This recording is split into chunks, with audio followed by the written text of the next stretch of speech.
Andy Austin here with the next chapter from the Rainbow Machine, Tales from a Neurolinguist's Journal by Andrew T. Austin. Do please buy it on Amazon or leave a review if you've already bought it.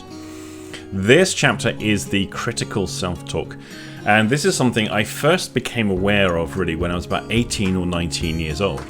And I got into different forms of meditation, and I was experimenting with lots of different meditation techniques. The one I settled on for the longest period of time was simple mantra, which is just simply the repetition of a particular phrase, set of words. You can go for a traditional Indian mantra. There's lots of variations and lots of philosophies behind them. But essentially, it's just the repetition of the same thing again and again and again and again. I settled on simply counting 1, 2, 3, 4, 5, 6, 7, 8, 1, 2, 3, endlessly. And then I could time it with my breathing, so I was mantraing whilst breathing. Now, obviously breathing at the same time, but I would breathe in for the count of 8, out for the count of 8, until I settled into a rhythm. I'm mentally counting, by the way, not out loud. Then I could settle into a rhythm of counting in for 2 lots of 8, out for 2 lots of 8, and then so on. I got so good at this, after a while I could breathe in for quite a lot of counts of 8, which would take me a full minute inhalation over 1 minute. I could then breathe out over the course of 1 minute. So one breath cycle went on for 2 minutes.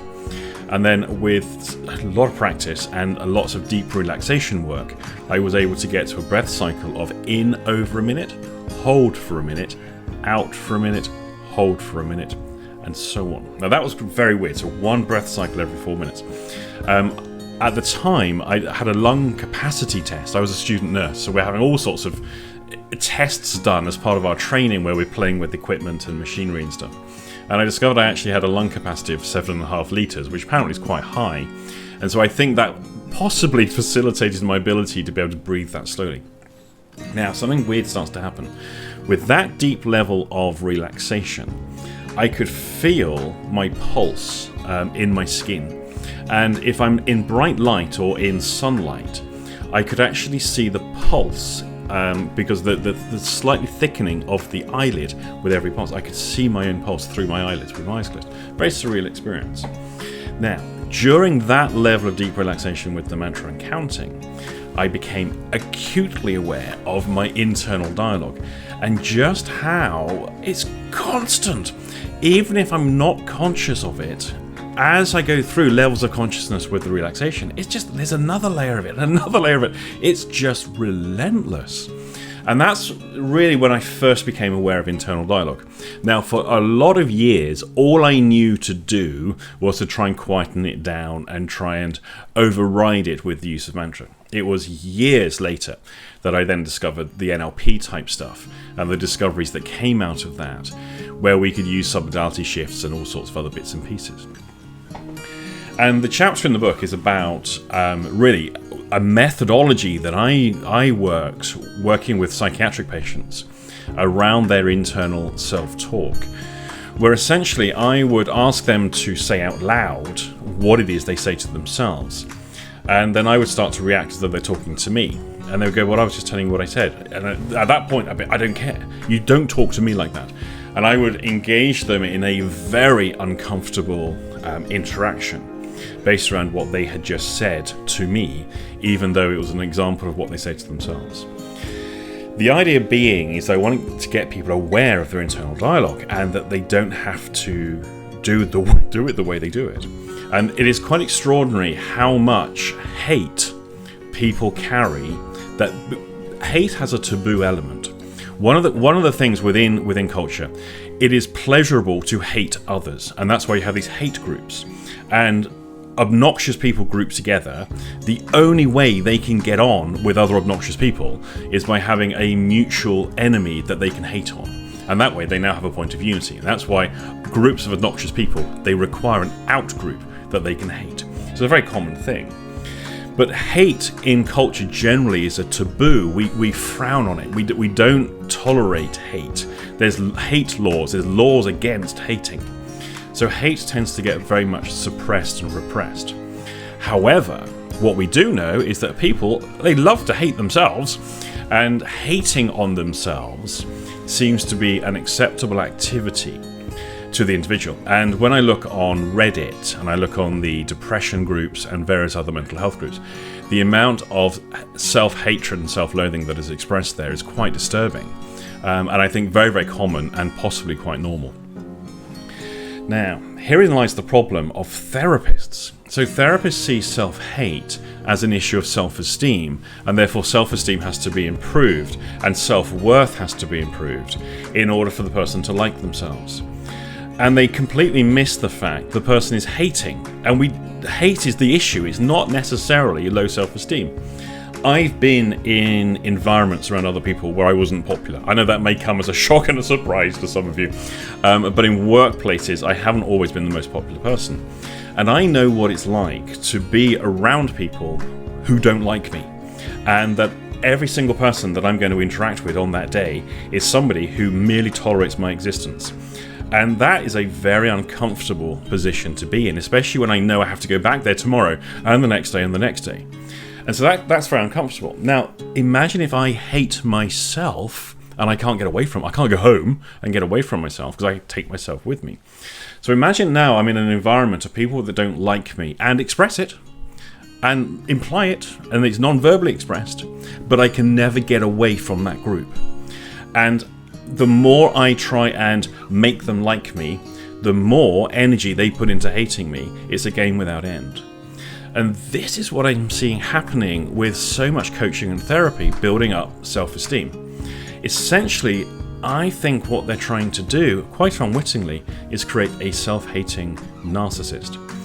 If you look at the studies of narcissism, I'm thinking here, look at people like Sam Vaknin and his YouTube channel, because the level of detail he goes into is remarkable. The narcissist, I'm trying to find my words then, the narcissist is struggling with self-loathing, but compensates for it with self-grandiosity. And that's why you find these quite malignant individuals who are grandiose in everything they do. Pretty much everything they do is false and a lie, and yet they're incredibly sensitive to any form of perceived criticism and any form of slight against them, because it breaks through that and their self-loathing is then matched. And so that's why they then have these enormous reactions, because they're a maelstrom of self-hate. And they're compensating for that with grandiosity.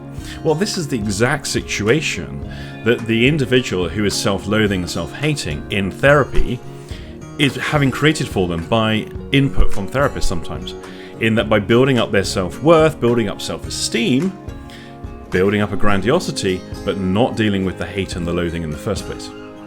So this chapter in the book is about dealing with the hate, dealing with the loathing that goes on, rather than the consequences of the hate and the loathing that the person then experiences. I'm going to recommend, if you have never done any meditational work and never actually done any sort of esoteric self-development, practice different mantra type styles. There's lots of variations. Have a look online. You'll find lots of instructions from varying sources. And start to analyze your own internal dialogue. Notice the different levels it has, the different voices. For example, I can talk to myself, or I can have an argument with someone in my head, somebody I've got an unresolved issue with, and I feel like I'm talking to them, but them aren't there. That's me as well. So not only have I taken my role, I've also taken on their role and their dialogue and internalized it. What am I doing that for? That's insane. Yet we do that all the time. We have these arguments and debates with family members or our enemies or people we work with, people where there's an unresolved issue that we are largely powerless to try and resolve. We end up caught up in these internal arguments and wars and double binds, effectively. Start to become aware of the internal dialogue. With meditational stuff, you start to really see just how pervasive this is. It's happening constantly, and it's very, very hard to stop. And it opens up loads of areas of your own internal motivations and your own internal structuring of your own experience, how you filter the world. It may start to explain some of your moods, some of your dreams, some of your lack of motivations, as well as negative motivations of things you wish you didn't do.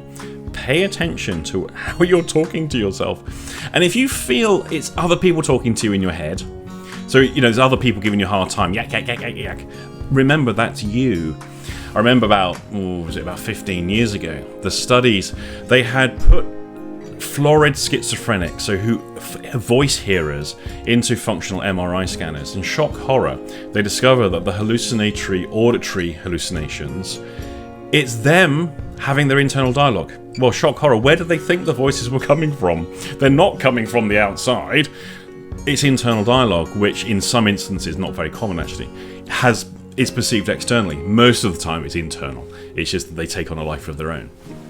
So people express surprise that with schizophrenia, voice hearing, it's just an extension of internal dialogue. Of course it is. Of course it couldn't be anything else.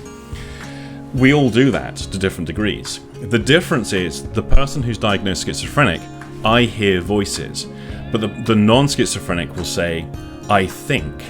I'm having a conversation with myself. I think thoughts, because thoughts are largely auditorily in our conscious perception. So the voice hearing is largely a trained phenomena in terms of its description. NLPers will do the same thing. They won't say, I think, they'll say, I have an internal voice that says blah, blah, blah, blah, blah. And so it's just another way of labeling the experience to put in extra categories for the qualities of the experience the person has. This can be useful, it can be problematic. Start to analyze your internal dialogue. And things like, I can say things like, go on Andy, you can do this. Very different proposition to, I can do this. Because one has a splitting component. Andy, you can do this. There is the Andy that can do this, and the portion of Andy that says it. Whereas I can do this, there's a unity there. One's not necessarily better than the other, it's just something to be aware of as you analyze your internal talk. And for then, if you want to take it even further, if you're somebody who's tormented by your internal dialogues, get Steve Andreas' book, dealing with critical talk. I'll put the thing on the screen now. Two absolutely amazing books. When Steve published those, and I read the first one, I was like, okay, that is really good. And then a short while later, the second book came out, and I thought, okay, that's even better. I took the position of every mental health professional should have these books. This should be on a standard curriculum for anyone working in psychiatry, anyone working in mental health. It's beyond my comprehension, actually, that this book is unread, especially by NLPers and hypnotherapists, but unread by mental health professionals. This is an essential book. It's not just, oh, that's interesting. This is core fundamental stuff. So do get a copy of these. There's part 1, part 2. Get them both. They are absolutely amazing. And they will show you lots of different methods by which you can change your internal dialogues to something better than you may currently have. And I do recommend the looking at mantra and ways of displacing internal dialogue to something else, so you can see just how pervasive it actually is. As always, do please put any comments in the comment section below. And if you have any other additional recommendations in it, as well as Steve's book and my recommendation of mantra, do please stick them in the comment section below, because I'm always interested in other things that I've not necessarily experienced yet.